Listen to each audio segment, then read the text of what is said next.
नमस्कार दोस्तों, कैसे आप लोग? उम्मीद करता हूँ अच्छे होंगे। हम लोग देख रहे हैं बिहार दरोगा के लिए महत्वपूर्ण सेट। इस क्रम में हम लोग 2021 के ईएसआई का मेंस जो एग्ज़ाम हुआ था उसके प्रश्न को हम लोग पूरे विस्तार के साथ देख रहे हैं। कल हम लोगों ने 25 प्रश्न देखे हैं, उसके आगे हम लोग आज 25 प्रश्न देखेंगे और सभी प्रश्नों को बहुत अच्छे से समझने का प्रयास करेंगे। चलिए स्टार्ट करते हैं और देखते हैं आज का पहला प्रश्न। प्रश्न है, ऑटोमोबाइल से निकलने वाली निम्न में से कौन सी गैस सर्वाधिक जहरीली है? तो वह गैस है कार्बन मोनोऑक्साइड। आंसर हो जाएगा ऑप्शन नंबर ए, कार्बन मोनोऑक्साइड। कार्बन मोनोऑक्साइड को जहरीली इसलिए कहा जाता है क्योंकि यह हमारे शरीर में ऑक्सीजन की तुलना में 300 गुना तेजी से हीमोग्लोबिन से अभिक्रिया करता है और अभिक्रिया कर कार्बोक्सी हीमोग्लोबिन बनाता है, जिससे संपर्क में अधिक समय तक रहने से व्यक्ति का दम घुटने से मृत्यु हो जाती है। सूर्य की प्रकाश की उपस्थिति में CO गैस क्लोरीन से अभिक्रिया कर फास्फिन गैस बनाती है, COCl3 यह गैस बनाती है। वहीं अगर CO की बात करें तो इसका उपयोग की अगर बात करें तो CO को जल के साथ मिलाते हैं तो हम लोग को वाटर गैस प्राप्त होता है। वहीं CO को N2 यानी नाइट्रोजन के साथ मिलाते हैं तो हम लोग को प्रोड्यूसर गैस प्राप्त होता है। कौन सा गैस? प्रोड्यूसर गैस प्राप्त होता है। चलिए देखते हैं अगला प्रश्न। प्रश्न है, कोरबा कोयला खदान भारत के किस राज्य में स्थित है? बहुत फेमस कोयला खदान है कोरबा। तो यह भारत के किस राज्य में है? यह छत्तीसगढ़ में है। आंसर हो जाएगा ऑप्शन नंबर बी। किस राज्य में है? छत्तीसगढ़ में है। वहीं बात करें कोयले पर आधारित ताप विद्युत परियोजना की अगर बात करें तो छत्तीसगढ़ में है कोरबा, लारा, सीपर, ये सारे कहाँ हैं? छत्तीसगढ़ में। वहीं यूपी की बात करें तो यूपी में है रिहंद, दादरी, टांडा, ये सारे जो है ताप विद्युत परियोजनाएं हैं उत्तर प्रदेश में कोयले पर आधारित। वहीं बिहार की अगर बात करें तो बरौनी थर्मल पावर, बाढ़ और कहलगांव, ये सारे हैं। और उड़ीसा की अगर बात करें तो उड़ीसा में हो जाएगा तलचर और दरलीपाली, ये उड़ीसा की फेमस विद्युत परियोजना है। चलिए अगला प्रश्न, निम्नलिखित में से कौन गैर नवीनीकरणीय पुनः चक्रण स्रोत है? तो लोहा गैर नवीनीकरणीय पुनः चक्रण स्रोत है।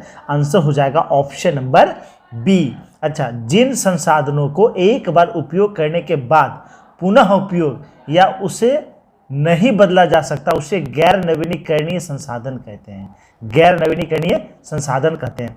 कोयला, तेल, परमाणु ऊर्जा, पेट्रोलियम, प्राकृतिक गैस, ये सारे गैर नवीनीकरणीय स्रोत हैं। वहीं नवीनीकरणीय ऊर्जा के स्रोत की अगर बात करें तो सौर ऊर्जा, पवन ऊर्जा, भूतापीय और ज्वारीय ऊर्जा, ये सारे नवीनीकरणीय ऊर्जा स्रोत हैं। अच्छा, लोहा आ गया तो लोहे के उत्पादन में कौन सा राज्य प्रथम स्थान पे है? तो लोहा के उत्पादन में प्रथम स्थान पे है उड़ीसा। कौन सा राज्य है? उड़ीसा प्रथम स्थान पे है। दूसरे स्थान पे है छत्तीसगढ़। कौन सा राज्य? छत्तीसगढ़। तीसरे स्थान पे है झारखंड। कौन सा राज्य है? झारखंड है। चलिए देखते हैं अगला प्रश्न। प्रश्न है, बेकिंग सोडा का रासायनिक सूत्र क्या है? तो बेकिंग सोडा यानी खाने वाले सोडा का रासायनिक सूत्र होता है सोडियम बाइकार्बोनेट। आंसर हो जाएगा ऑप्शन नंबर ए। क्या हो जाएगा? ऑप्शन नंबर ए। वहीं बात करें बेकिंग सोडा तो इसका उपयोग अग्निशामक के रूप में, भोजन को फ्लफी बनाने में, केक, बिस्किट, पेट की अम्लता को दूर करने में किया जाता है। वहीं सोडियम कार्बोनेट जो है इसे धोवन सोडा भी कहा जाता है। क्या कहा जाता है? धोवन सोडा कहा जाता है। वहीं NaOH इसे कास्टिंग सोडा कहा जाता है। क्या कहा जाता है? कास्टिंग सोडा कहा जाता है। डायरेक्ट एग्जाम में क्वेश्चन पूछ लेते हैं कास्टिंग सोडा किसे कहा जाता है? तो NaOH सोडियम हाइड्रोक्साइड, इसे जो है कास्टिंग सोडा कहा जाता है। वहीं साधारण नमक तो उसका सूत्र होता है NaCl, सोडियम क्लोराइड, इसे साधारण नमक कहा जाता है। चलिए अगला प्रश्न देखते हैं। प्रश्न है, निम्नलिखित में कौन नदी द्वारा बनाई गई एक निक्षेपी भू आकृति है? इन नदी द्वारा कौन सी निक्षेपित आकृति बनाई जाती है? तो इसका आंसर हो जाएगा ऑप्शन नंबर बी, जलोढ़ पंख नदी द्वारा बनाई गई एक निक्षेपी भू आकृति है।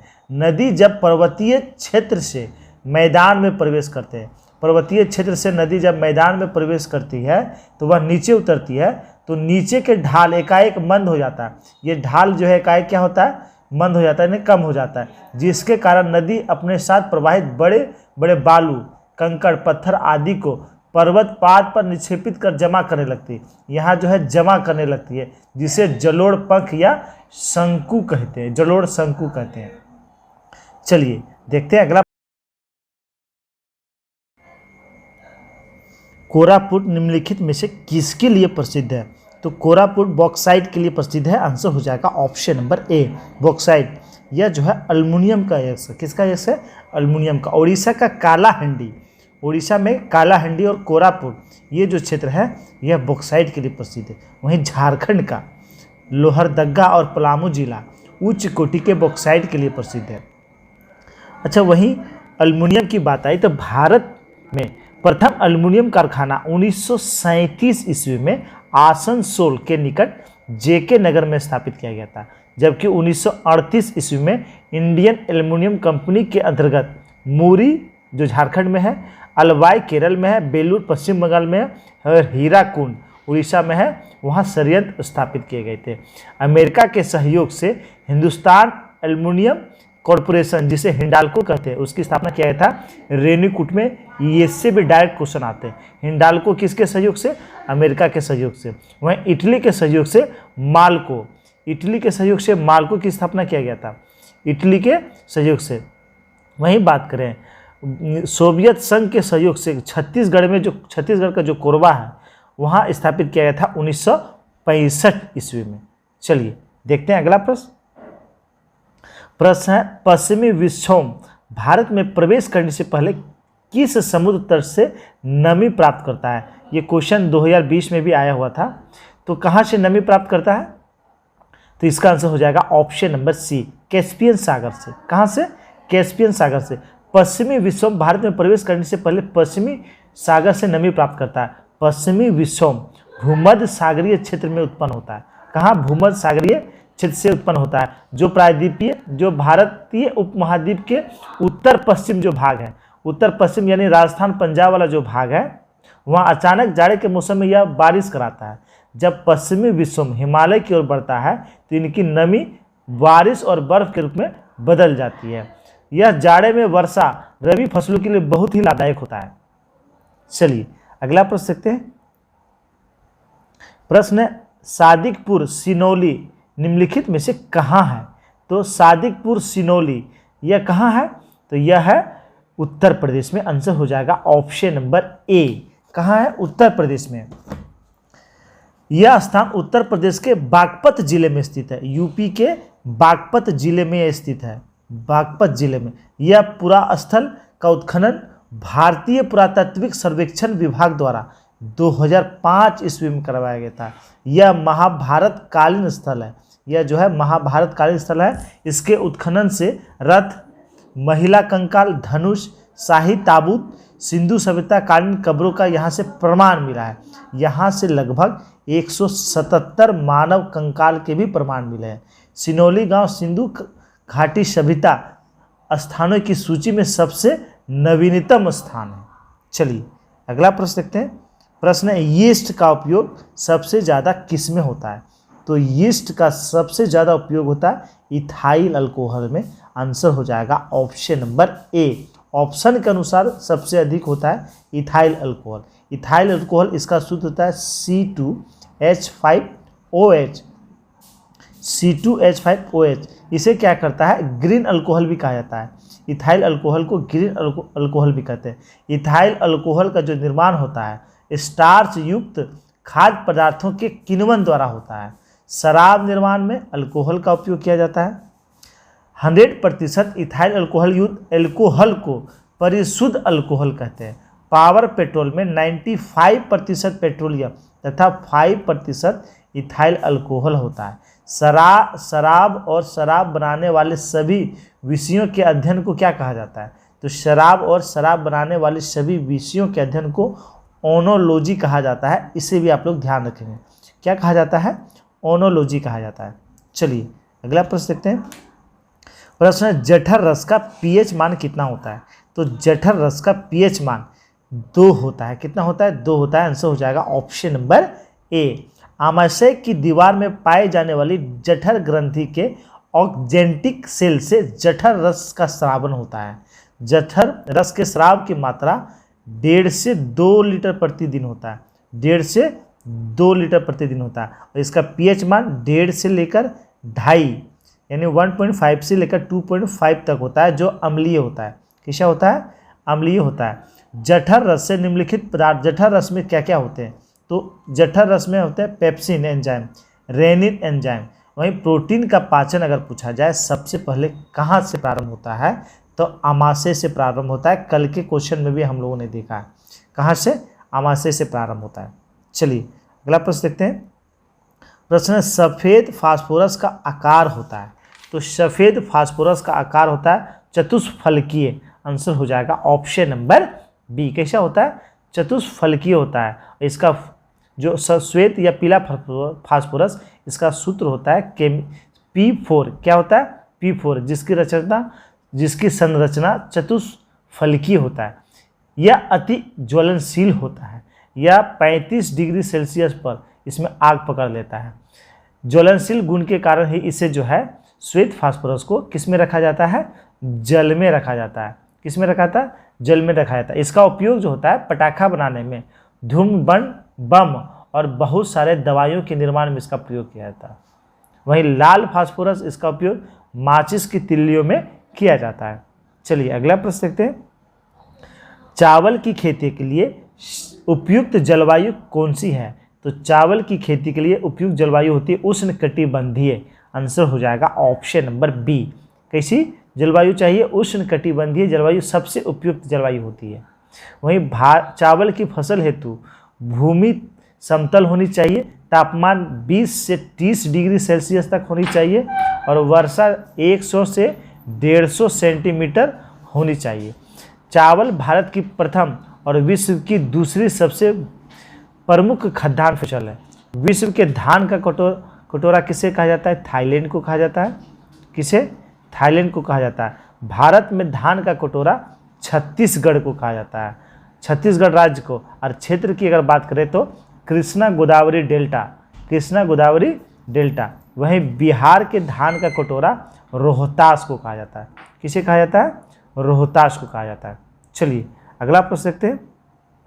निम्नलिखित में से सबसे पहला एंटीबायोटिक दवा कौन सा है? तो सबसे पहली जो एंटीबायोटिक दवा था वह था सल्फा ड्रग।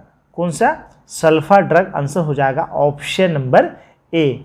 सल्फा ड्रग का निर्माण, जो इसका जो निर्माण हुआ था वह 1935 ईस्वी में हुआ था। और ये किया किसने था?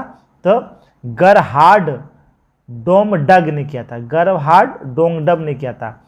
एंटीबायोटिक दवा हानिकारक बैक्टीरिया जो होती है उसके विरुद्ध उपचार के लिए किया जाता है। सर्वप्रथम फ्लेमिंग ने पेनिसिलिन नामक एंटीबायोटिक दवा का निर्माण किया था, जो पेनिसिलियम नोटेटस नामक कवक से प्राप्त किया था।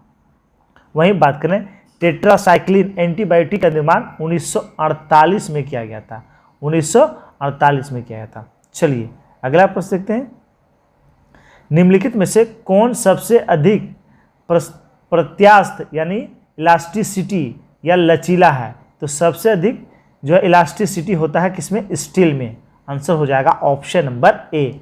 सबसे अधिक इलास्टिसिटी का गुण होता है स्टील में। वह गुण जिसके कारण किसी पदार्थ पर प्रत्यारोपित बल को हटाने से वह पदार्थ अपनी प्रारंभिक आकृति और आकार को पुनः प्राप्त कर लेता है, प्रत्यास्थता कहलाता है। यदि किसी पदार्थ में अपनी प्रारंभिक अवस्था को प्राप्त करने का वह गुण नहीं हो तो इस प्रकार के पदार्थ को प्लास्टिक कहा जाता है। ठोस पदार्थ की प्रत्यास्थता अंतर आणविक बल अधिक होने के कारण अधिक होती है। किसी पदार्थ पर विरूपक बल लगाने पर प्रतिक्रिया स्वरूप विरूपक बल के बराबर तथा बल की दिशा में प्रत्यानन बल विकसित होता है। तो इलास्टिसिटी का गुण सबसे अधिक स्टील में होगा, तो इसका आंसर हो जाएगा ऑप्शन नंबर ए। चलिए अगला प्रश्न देखते हैं। प्रश्न है निम्नलिखित में से किसकी तरंगदैर्घ्य सबसे कम है? तो सबसे कम तरंगदैर्घ्य एक्स किरण का होता है ऑप्शन के अनुसार। ऑप्शन में जो 4 ऑप्शन है इसके अनुसार सबसे अधिक तरंगदैर्घ्य एक्स किरण का होता है। एक्स किरण एक विद्युत चुंबकीय विकिरण है जिसका तरंगदैर्घ्य 10⁻⁻10 मीटर से लेकर 10⁻⁻8 मीटर तक होता है। सबसे कम तरंगदैर्घ्य अगर पूछा जाए तो वह होता है गामा किरण का, ध्यान रखेंगे। सबसे कम होता है गामा किरण, लेकिन ऑप्शन के अनुसार गामा नहीं है इसमें, तो एक्स किरण हो जाएगा। क्या हो जाएगा? एक्स किरण। गामा किरण के बाद एक्स किरण का, उसके बाद पारावैंगनिक किरण का, उसके बाद दृश्य किरण का, उसके बाद अवरक्त किरण का, उसके बाद सूक्ष्म माइक्रो रेडियो वेव और उसके बाद दीर्घ रेडियो वेव। चलिए अगला प्रश्न देखते हैं। प्रश्न है, किस कंपनी द्वारा रेलवे की शुरुआत पहली बार की गई थी? तो रेलवे का जो शुरुआत पहली बार किया गया था 1853 ईस्वी में किस कंपनी ने किया था? तो इसका आंसर हो जाएगा ऑप्शन नंबर ए, great Indian peninsula railway. Great Indian peninsula railway ने भारत में पहली बार रेलवे की शुरुआत किया था। हम लोग जानते हैं भारत में पहली बार जो रेल चला था वह 16 अप्रैल 1853 ईस्वी को मुंबई से थाने के बीच चला था। इसकी दूरी थी लगभग 34 किलोमीटर, 34 किलोमीटर। इसी के उपलक्ष्य में 16 अप्रैल को भारतीय रेल परिवहन दिवस भी मनाया जाता है। Great Indian peninsula rail company की स्थापना कब किया गया था? 1849 ईस्वी में किया गया था। तो इसे भी आप लोग ध्यान में रखेंगे।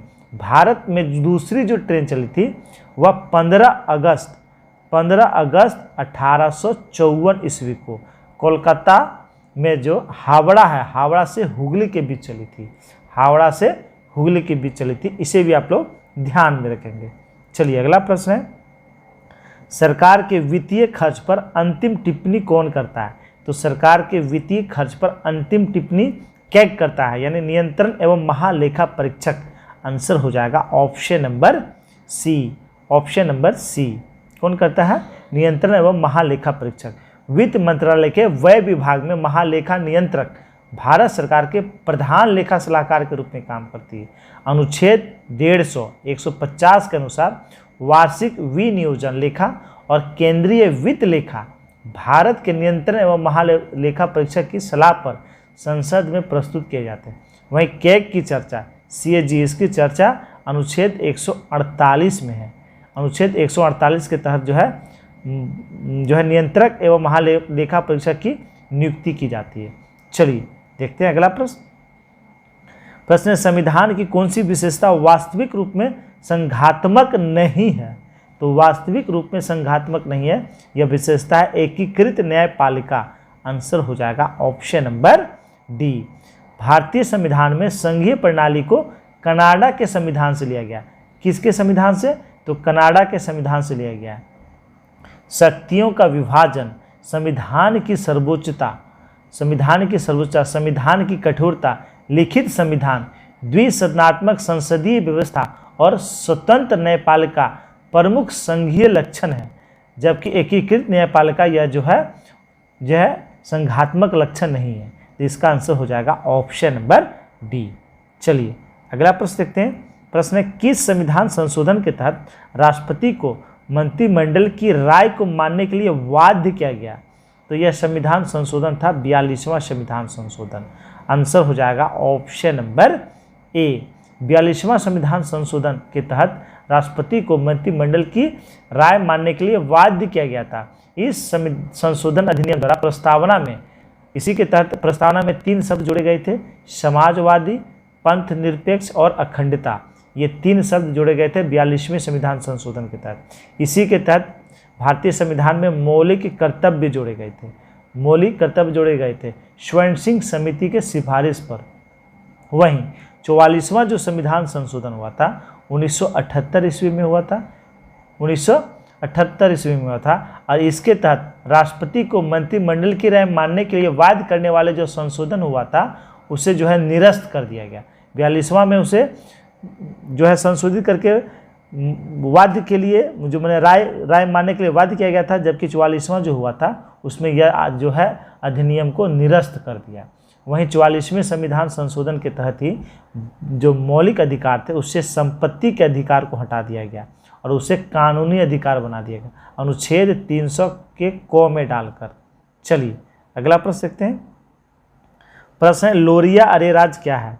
तो लोरिया अरेराज यह बिहार में है और यह क्या है? यह एक स्तंभ लेख है, यह एक स्तंभ लेख है। आंसर हो जाएगा ऑप्शन नंबर ए, ऑप्शन नंबर ए। सम्राट अशोक ने जो 7 रजाएं स्तंभ लेख खुदवाया था उसमें से यह लोरिया अरेराज स्तंभ लेख है, जो बिहार के पूर्वी चंपारण जिले यानी मोतिहारी में स्थित है। इस स्तंभ के शीर्ष पर शेर की आकृति बनी हुई है। किसकी आकृति बनी हुई है? शेर की आकृति बनी हुई है। वहीं अच्छा आप लोग बताएं, अशोक का कौन सा अभिलेख को रानी का अभिलेख कहा जाता है? तो कौशाम्बी लघु स्तंभ लेख है, उसे रानी का अभिलेख भी कहा जाता है। अशोक की रानी कारुवाकी और उसके पुत्र तीवर का उल्लेख है यही कौशाम्बी अभिलेख में। वहीं अशोक का सबसे छोटा अभिलेख पूछा जाए तो रुमनतई स्तंभ लेख जो नेपाल में है। चलिए अगला प्रश्न देखते हैं। प्रश्न है कैंसर कोशिका के परीक्षण को कहा जाता है? तो इसे कहा जाता है बायोप्सी। आंसर हो जाएगा ऑप्शन नंबर ए, बायोप्सी कहा जाता है। बायोप्सी एक ऐसी प्रक्रिया होती है जिसमें शरीर के प्रभावित हिस्सों से कोशिकाओं या ऊतकों का सैंपल लेकर उसकी जांच की जाती है। बायोप्सी सर्जरी के द्वारा डॉक्टर किसी गंभीर बीमारी की संभावना को कम करते हैं। बायोप्सी जो सर्जरी होता है वह 5 प्रकार का होता है। एक होता है बोन मेरो बायोप्सी, यानी उसमें हड्डी से जो है सैंपल लिए जाते हैं, बोन मेरो। दूसरा आता है एंडोस्कोपी सर्जरी, मानव शरीर में किसी भी ऊतक की स्थिति का पता लगाने हेतु यह सर्जरी की जाती है। तीसरा होता है नीडल बायोप्सी, यानी इसे त्वचा के ऊतक को इकट्ठा करके यह परीक्षण किया जाता है। और चौथा होता है स्किन बायोप्सी, यानी त्वचा कैंसर को रोकने के लिए किया जाता है। और 5वां होता है सर्जिकल बायोप्सी, ऊतक के असमान हिस्से को निकालने हेतु यह तकनीक अपनाई जाती है, यानी जो बढ़ा हुआ पार्ट है उसे बाहर निकाल दिया जाता है। मृत शरीर के जांच को क्या कहते हैं? मृत शरीर के जांच को क्या कहा जाता है?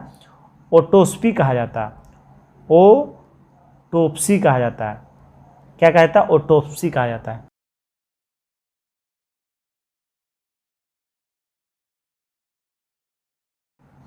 प्रश्न है भूमध्य रेखा से ध्रुवों की ओर जाने पर जी अर्थात गुरुत्व जनित त्वरण का मान क्या होता है? यानी हम लोग भूमध्य रेखा से ध्रुव की ओर जब बढ़ेंगे, साउथ पोल और नॉर्थ पोल दोनों की ओर जब बढ़ेंगे तो जी का मान क्या होगा? तो ध्रुवों की ओर बढ़ने पर जी का मान बढ़ता है। क्या होता है? बढ़ता है। आंसर हो जाएगा ऑप्शन नंबर बी। और भूमध्य रेखा पर जी का मान कम होता है और जी का मान 0 होता है पृथ्वी के केंद्र में, पृथ्वी के केंद्र में, और सबसे अधिक ध्रुवों पर होता है। किस पर होता है? ध्रुवों पर होता है। वहीं पृथ्वी की सतह से ऊपर या नीचे जाने पर, पृथ्वी की सतह के ऊपर या नीचे जाएंगे तब भी जी का मान क्या होगा? घटेगा। क्या होगा? घटेगा। पृथ्वी का अगर घूर्णन गति घटा देते हैं तब जी का मान क्या होगा? ये भी एग्जाम में आया हुआ है। तो पृथ्वी का जब घूर्णन गति हम लोग घटा देंगे, घूर्णन गति को जब हम लोग कम कर देंगे तो जी का मान क्या हो जाएगा? बढ़ जाएगा। तो इसे भी आप लोग ध्यान में रखेंगे। चलिए अगला प्रश्न देखते हैं। प्रश्न है पारिस्थितिकीय तंत्र में ऊर्जा का प्राथमिक स्रोत क्या है? तो ऊर्जा का प्राथमिक स्रोत होता है सूर्य का प्रकाश। आंसर हो जाएगा ऑप्शन नंबर ए, सूर्य का प्रकाश। किसी भी पारिस्थितिकीय तंत्र में ऊर्जा का अंतिम स्रोत भी सूर्य का प्रकाश ही होता है। तो पारिस्थितिकीय तंत्र में ऊर्जा का प्रवाह ऊष्मागतिकी के सिद्धांत के आधार पर होता है। एक इकाई क्षेत्र में पाए जाने वाली जैविक और अजैविक घटकों के पारस्परिक अंतःसंबंधों द्वारा पारिस्थितिकीय तंत्र का निर्माण होता है। यानी पारिस्थितिकीय तंत्र में जैविक और अजैविक घटक दोनों होते हैं। वहीं ऊर्जा का स्थानांतरण एकल दिशा में होता है। ऊर्जा का पिरामिड सदैव कैसा होता है? तो ऊर्जा का पिरामिड सदैव सीधा होता है। कैसा होता है? सीधा होता है। चलिए अगला प्रश्न देखते हैं। भारतीय वनस्पति सर्वेक्षण कहाँ है? तो भारतीय वनस्पति सर्वेक्षण ये कोलकाता में है। आंसर हो जाएगा ऑप्शन नंबर बी। कहाँ है? कोलकाता में। वहीं देहरादून में क्या है? तो वन अनुसंधान संस्थान ये कहाँ है? देहरादून में। कहाँ है? देहरादून में। वहीं नई दिल्ली की बात करें तो राष्ट्रीय पादप अनुवांशिकी संसाधन ब्यूरो यह कहाँ है? यह नई दिल्ली में। कहाँ है? नई दिल्ली में। अच्छा भोपाल की बात करें तो भारतीय वन प्रबंधन संस्थान वन प्रबंधन संस्थान कहाँ है? भोपाल में है। और दिल्ली में ही है अखिल भारतीय आयुर्विज्ञान संस्थान, कहाँ है? दिल्ली में है। तो इसे भी आप लोग याद रखेंगे। अच्छा, कुछ और एग्जाम में आते हैं, हम लोग देख लेते हैं। वर्षा वन अनुसंधान संस्थान, यह कहाँ है? जोरहाट, कहाँ है? जोरहाट में है। जबकि institute of would science and technology, यह बेंगलुरु में है, कर्नाटक के बेंगलुरु में है। वहीं नागपुर में है राष्ट्रीय पर्यावरण अभियांत्रिकी शोध संस्थान। चलिए, अच्छा, शुष्क वन अनुसंधान संस्थान कहाँ है? तो यह जोधपुर में है। कहाँ है? जोधपुर में है शुष्क वन अनुसंधान संस्थान। अगला प्रश्न देखते हैं, और ये 50वां प्रश्न है। पोंग बांध भारत के किस राज्य में स्थित है? तो पोंग बांध यह हिमाचल प्रदेश में स्थित है। आंसर हो जाएगा ऑप्शन नंबर ए। कहाँ है? हिमाचल प्रदेश में है। पोंग बांध यह व्यास नदी पर है। किस नदी पर है? व्यास नदी पर है। वहीं आप लोग बताएं, माता टीला बांध यह किस नदी पर है? तो यह रिहंद नदी पर है। किस नदी पर है? रिहंद नदी पर है, और यह यूपी में है, यह उत्तर प्रदेश में है। वहीं बात करें इंदिरा गांधी नहर परियोजना, यह पंजाब और राजस्थान की संयुक्त परियोजना है, और यह सतलज और ब्यास नदी के संगम पर बनाया गया। सतलज और ब्यास नदी के संगम पर बनाया। वहीं थीन परियोजना बताएं किस नदी पर है? थीन परियोजना है रावी नदी पर। किस नदी पर है? रावी नदी पर। दोस्तों, ये आज हम लोगों ने 25 प्रश्न देखे हैं। पूरे विस्तार के साथ प्रश्नों को समझने का प्रयास किया है। उम्मीद करता हूँ आप लोग भी जब अपने से सेल्फ स्टडी कीजिएगा तो इसी तरह से चीज़ों को रिलेट करके पढ़िएगा। यानी एक प्रश्न है, उससे जितना भी प्रश्न हो सके, जितने भी महत्वपूर्ण प्रश्न बन सके, आप लोग लिखने का प्रयास कीजिएगा। लिखिएगा तो याद भी होगा और रिवीजन करने में भी आसानी होगी। तो इस बात का आप लोग ध्यान रखिएगा। दोस्तों, वीडियो अगर अच्छा लगा हो तो लाइक कर देंगे और अपने अपने ग्रुप में शेयर कर देंगे। धन्यवाद दोस्तों।